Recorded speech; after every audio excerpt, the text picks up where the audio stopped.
objective was to enforce a convention, and that convention was called COTIF. And COTIF I have already mentioned in the abbreviations and acronyms. The first objective, I repeat, is enforcing the COTIF Convention, and this convention concerns international carriage of freight by rail and also the protocols of Vilnius. That is where this convention began.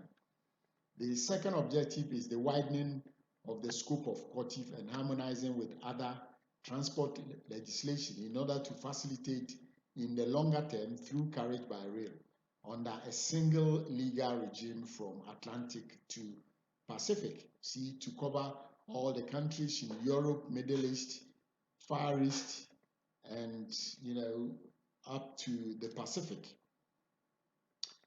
The third objective is for the facilitation of border crossing international rail transport. OTIF will take care of what was foreseen as the bane or a disadvantage of international rail. They wanted international rail transport to work and achieve by all means. The fourth was participation in the preparation of other international conventions concerning rail transport within UNIS and UNIDROIT. And the last objective was an ongoing updating of the regulation concerning the carriage of dangerous goods by rail, which is RID. RID is the convention or the regulation that covers the carriage of dangerous goods by rail. That is RID.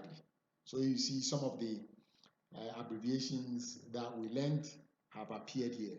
OTIF. So whenever you come across OTIF, you know what it is. It is the International Organization for carriage of freight by rail, and the convention itself is COTIF.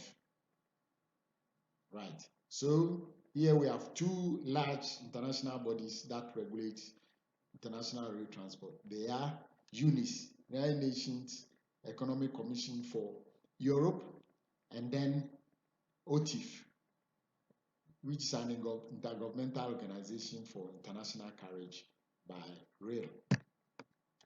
There are a few more international organizations that regulate international rail transport. Once we have mentioned OTIF, which is made up of countries from North Africa, Middle East, and Western Europe, and part of Central Europe. There is also another group which I mentioned was formed by countries in Far East, Russia, China, and the rest of them. That is OSJD, an equivalent of OTIF. In the Far East is OSJD. So you see the membership is made up of countries from the former USSR, like Russia, Ukraine, Azerbaijan, Tajikistan, and the rest of them, China, North Korea, Vietnam, and the like. They also were set up to achieve certain objectives. They include developing international transport by rail, especially between Europe and Asia, developing a common strategy for international transport by rail, harmonizing international legal framework for rail transport, then technical cooperations, and cooperation with other international organizations involved in rail transport.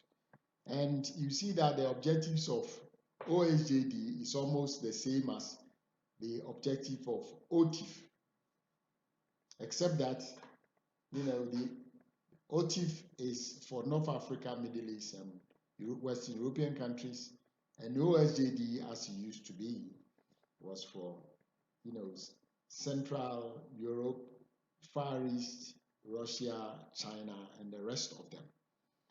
Now, they were all set up to find a means to cooperate and harmonize international rail transport because they could foresee the use of international rail line by countries across the world.